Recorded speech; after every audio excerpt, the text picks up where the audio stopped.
Is resumed. Before the dinner break, the committee was debating Part 3. Louisa Wall had the call and she has 2.5 minutes remaining should she require it. I would like it, thank you, Mr. Louisa Chair. Wall. Kia ora. I would like to recommence my contribution to this committee stage of the Alcohol Reform Bill, Part 3, to move to some evidence from the National Institute of Demographic Research from the University of Waikato, and that group is headed by economist Dr. Michael Cameron. And what I want to do is quote from the Manukau research that I have been using throughout my contributions, which is the impacts of liquor outlets in Manukau City. It was published in January 2012, funded by the Alcohol Advisory Council of New Zealand, which is now the Health Promotion Agency. And what this research found, and I quote, "Off-licence liquor outlets tended to be located in high population, high deprivation areas and were associated with significantly higher levels of crime, including violence, sex, drugs, alcohol and property offences, as well as motor vehicle crashes."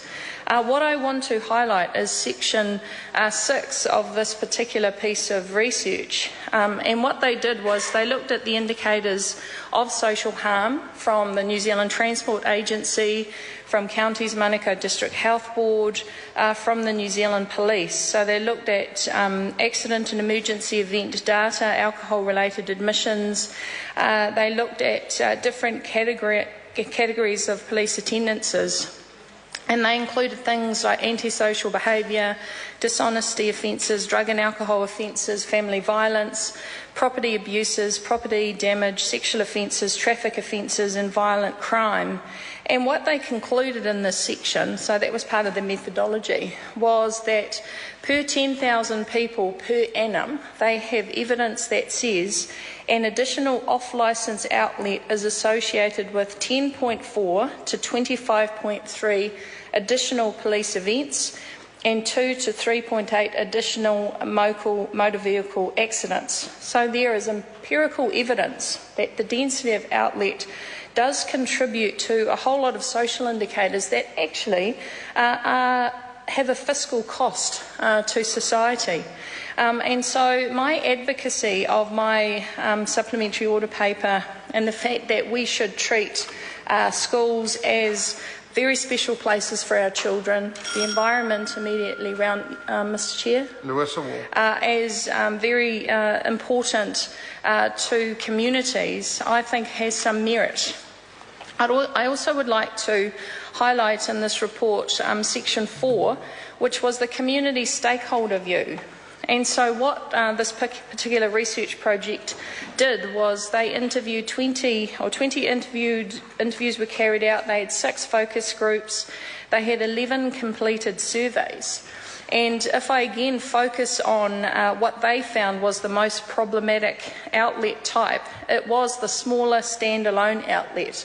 And it is these outlets, these superettes, these dairies, that somehow have become entrenched in the suburbs, in our communities, providing liquor to the local people that are the most problematic. So what they found was there's their role in increasing the incidence of alcohol-related harm in the community was attributed to a variety of factors that can be summarised as relating to 3 main themes. The first one was about density.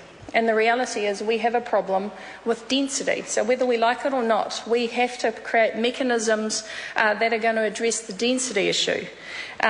Density then correlates to availability, and there is increased consumption in suburbs when people have access to alcohol. So there's clear evidence about that. The second one was co-location.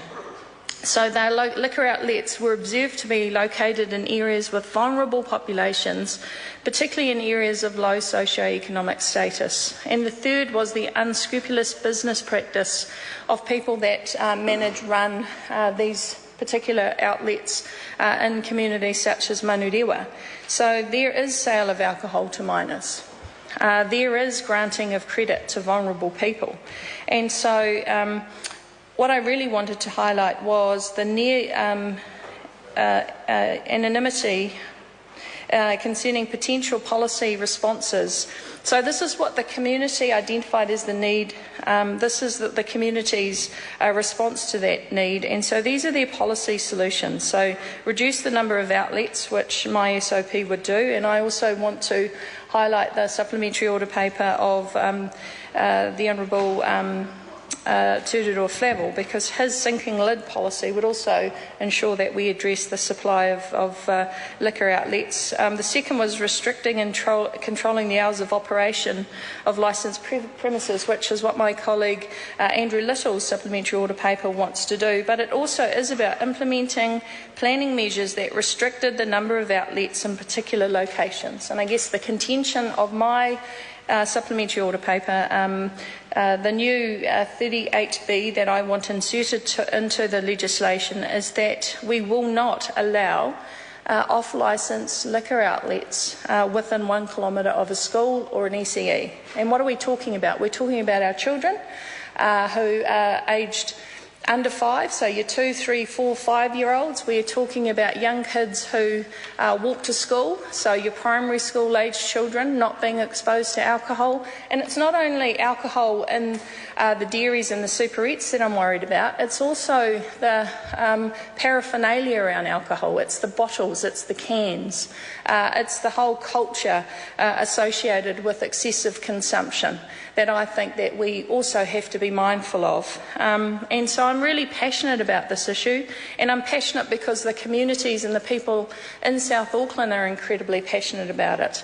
And so I am asking that the Minister does seriously look at whether or not it is central government's responsibility to create a safe place for our kids. If we want to put children at the centre of policy and children at the centre of this alcohol reform bill, this is one way that we can do that we can actually say to the people of New Zealand, we value our schools, we value our children, we will protect our children and ensure that they are not subject to the ill consequences of alcohol, because we will make sure that that immediate environment around our schools, because they are our nurturing learning centres for our children, will be protected, and we will have a buffer zone. And the only people that will change that can change that, are local people through their local alcohol policies, which is what my supplementary order paper is proposing. So as a first principle response, as an ethical response, I think it's incumbent on all of us to not only protect the children in South Auckland. Actually, the principle is to protect all children. Kia ora. Thank you, Mr. Honourable Leanne Del Seal. To talk about the SOP.